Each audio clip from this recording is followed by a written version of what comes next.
Hi everyone, welcome back to my channel. If you guys don't know who I am, my name is Geraldine and I make videos all about SLPA life, organization, and planner videos. So if that's your type of jam, don't forget to subscribe to my channel if you haven't already. And also don't forget, I just lost it. Let's start all over. Hi guys, welcome back to my channel. If you guys don't know who I am, my name is Geraldine and I make videos all about SLPA life, organization, and planner videos. So if that's your type of jam, don't forget to subscribe to this channel if you haven't already. Also click the notification bell so you do know when I do upload, and follow me on all my social media. I'm at Geraldine Silva. So now that we got through that intro, today's video is an exciting video because I'm going to be talking all about the first day as a speech pathologist assistant, and what to expect on your first speech sessions. It's going to be specifically to clinic speech pathologist, pediatric speech pathologist, because I've never worked in the schools except when I did my clinical hours that I needed in order to get my license.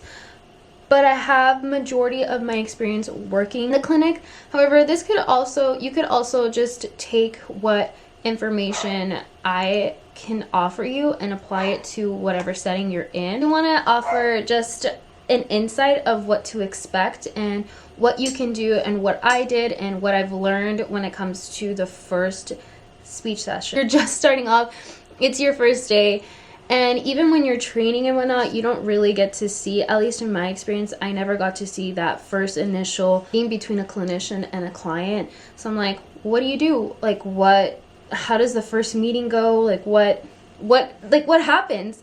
And so I wanted to create this video for those of you who want to prepare yourself for the first speech session. Ugh, it's like a tongue twister, and I'm a speech therapist.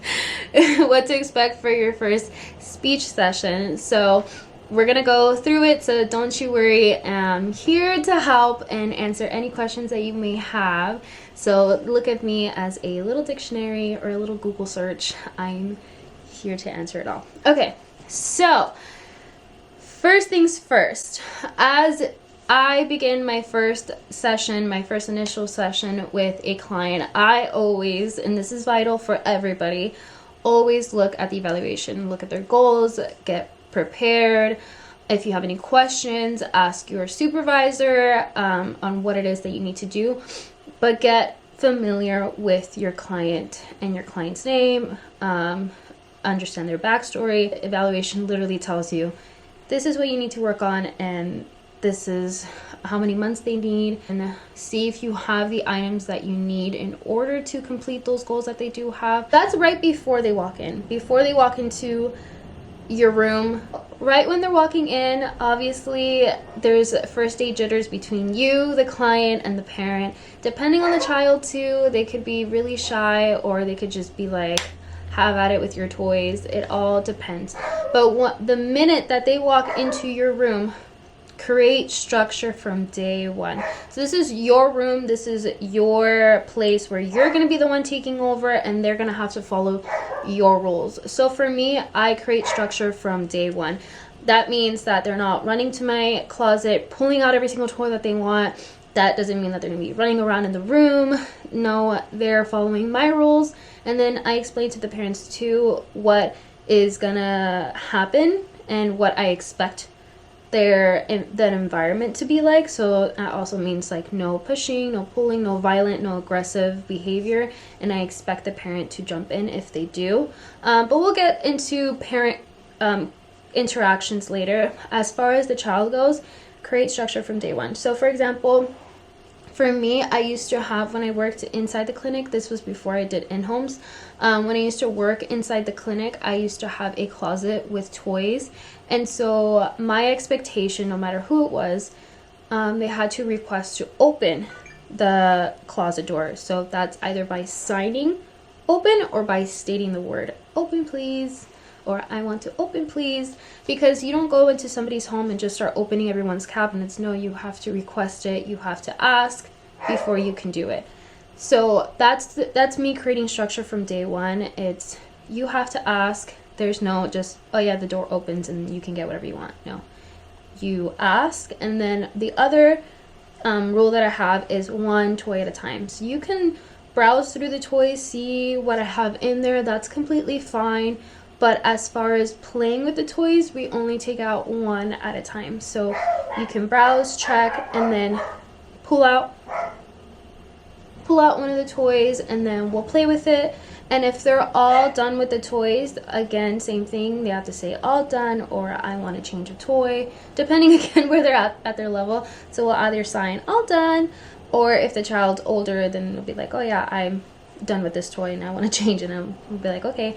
And then the other structure is we have to clean up before we move on. So that's one of the things that a lot of the kids struggle with, especially day one. They want to just keep moving on to the next toy because they're so excited, which is totally understandable. But in my classroom, in my speech room, we clean up before we move on. So we'll do the cleanup song. We'll have the kids clean up, and if the child is struggling with cleanup, then I'll have the parent help me facilitate that by doing hand over hand guidance. It's like, oh, let's put it in, or I prompt them to put it in, or I model how to put in, and then, you know, a lot of the times kids follow along and then they start putting everything away, and then we move on to the next toy, and then the same cycle happens again. You have to request to open it, we'll open the closet, we'll put the toy back, and then we'll grab another toy, and it happens the same thing over and over again until the kid understands it. And then you're facilitating language, you're also teaching the child how to request, you're also teaching the child how to sign for open. So there's a lot of communication that happens behind me creating structure. So it doesn't always have to just be like very strict rules. It's more so to help the child learn how to request, because a lot of the times at home, I think parents, and this is not their fault, and I'm not shaming parents at all, but I'm just stating that a lot of the times kids do just get what they want at home without having an expectation to request for it. So in my classroom, in my speech room, we're using lots of language and we're requesting things. So, and then a lot of the times the parents take that home with them, and then they see that they're requesting to open the refrigerator, requesting to open a toy, like that bleeds into the house. And it helps the parent too, and it lessens that frustration between the child and the parent not understanding each other. Why are these dogs barking? Leah, Mia! Like, who's outside that they're barking to? Like, don't they know that I'm filming right now? That's so rude. Okay, so yeah, create structure between you and the client from day one. So when it comes to the actual therapy between you and the child, you're just getting to know each other. You're just building rapport. Don't be so hard on yourself that they're not getting it and you're not getting it. It's literally, you're both learning each other. You're both learning what their triggers are, what their favorite toy is, what they prefer.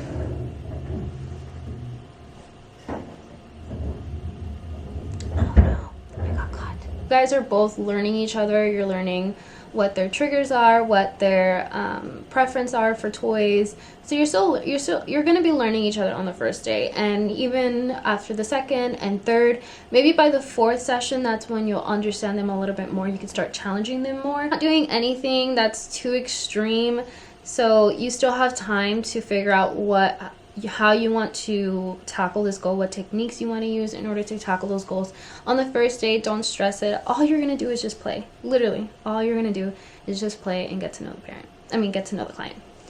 So now moving on to parent and you as a clinician interaction. What do you do to the parent? Do you say hi? Do you say anything? Do you just start session? Like, what happens? So as soon as they walk in through that door, you have the child sit down. You can give them a toy so they can entertain themselves with for the moment while you talk to the parent. Before you get to your client and start playing with them, get to know the parent first, because they're going to be the ones that are kind of like your coworkers when it comes to their kid and your client, because you guys are going to be working side by side, one by one. So you want to be on the same page. So what I typically do is I sit the parent down and I'm like, thank you for arriving to speech. I'm so-and-so. I'm Geraldi. I'm going to be his speech therapist. I want to get to know your child a little bit more and basically understand where they're at and what your concerns are. So I typically have a list already in my head, but you can have them written down if you want, if for the first day. But I typically have a list in my head of questions that I want to ask so that I can understand their child a little bit better. So some of the questions that I do ask is, number one, what is your concerns? So we know that language is a concern, but what exactly is their concerns? Are they throwing too many tantrums because you can't communicate? Are they not requesting things? Are they not pointing? Are they not saying anything? Is there any receptive language that if you ask them to do something, are they doing it? Get to know where the parent is with their concerns so that you can help them feel a little bit better with knowing that you are there to help them as much as you are there to help your client. So trust me, parents get the jitters as well. They're probably as nervous as you are, as nervous as the kid is. And if this is their first child ever getting speech therapy, they have no idea what's going on. So don't you worry about, oh my gosh, do I look dumb in front of this parent? Because a lot of the times, you know what you know. You didn't get your degree just because you got it. You got it because you understood the material, you know what to do with it, and you're an expert at something. You know something. Trust me. Okay, you didn't get your degree on a whim. You got it because the state saw that you were an expert at your field, and therefore they rewarded you with your license. So here we are. Okay, so yeah, list of questions. Ask your parent, what are your parent concerns? How is the child communicating with you at home? Is it a lot of gestures? Is there babbling? Is there pointing? What is their way to talk to you? Number 3, are they saying anything? So a lot of the times when I'm working with clients, a lot of their goals are introducing 30 new words. So if they're already saying mama, papa, ball, milk, these, like all those words, then you want to add to that vocabulary. You don't want to work on a word they already know. You want to add new words to it. So ask them, what are they saying? Are they saying anything? And if they're not, that's fine. Don't worry about it. We'll be like, okay, great. Like if they're not saying anything, how are they communicating with you? Do they have a lot of behavioral issues? Do they have siblings? Are they around other children? How do they interact with other children? This is all important to getting to know your client and understanding where they're coming from, because the more that you work with them and the more you understand what their environment looks like at home, then the better you are able to help that parent. Like, okay, if they're playing with their sibling at home, maybe you can include the sibling in play and having them interact with the client, and then maybe from there they can start building vocabulary. It's kind of like peer pressure. They can start building vocabulary with their sibling. So just understanding what their environment is at home and what you can do to help. This is literally in the clinic setting. When I do in-homes, I get a whole different idea. I know how the house looks like. I know kind of like, I get a gist. I observe the environment. I'm like, okay, like they have a lot of toys. They have a lot of access to things that that should be withholding, which the parent should be withholding, putting it at a higher level so that they're not able to reach it so easily, and they can start learning how to request for things. So I get a better idea of where they're at in their environment when I'm in the homes, but as far as the clinic goes, I try to understand where they're at. So that's parent interaction. Another parent interaction that you must have is you need to explain to them what the goals are and what you're going to be working on in therapy. So I go through the list of goals, explain to them what the goals are, and if they have any questions at the end of it, most of the times they don't ever have questions, and then that's when you can go ahead and start. So again, they walk through the door, you have that parent questionnaire interaction with them, you give them the goals, you show them the expectation, and you tell them what you expect from them as well as a parent. Like, oh, we're going to be working side by side, one by one. I really want to help your child. I really want to help you and your child and lessen that little frustration that they may have when it comes to communication. You're there to help them. So once you have that questionnaire done and you go over the goals and they don't have any questions, then you're like, okay, great, now we're going to go ahead and start. And you also let them know that as far as today goes, as far as our first initial session goes, we're just going to be playing and getting to know each other. It's called building rapport. You're just going to be playing and getting to know each other, and then that's about it. You just go through the whole entire session just playing, again, creating that structure. I think majority of the time when it comes to the first session, it's just creating that structure and letting the child know this is how we're going to start doing session from here on out. You're not going to just get what you want, you're going to ask for it. So, and then when it comes to the second and third day, it's kind of the same thing.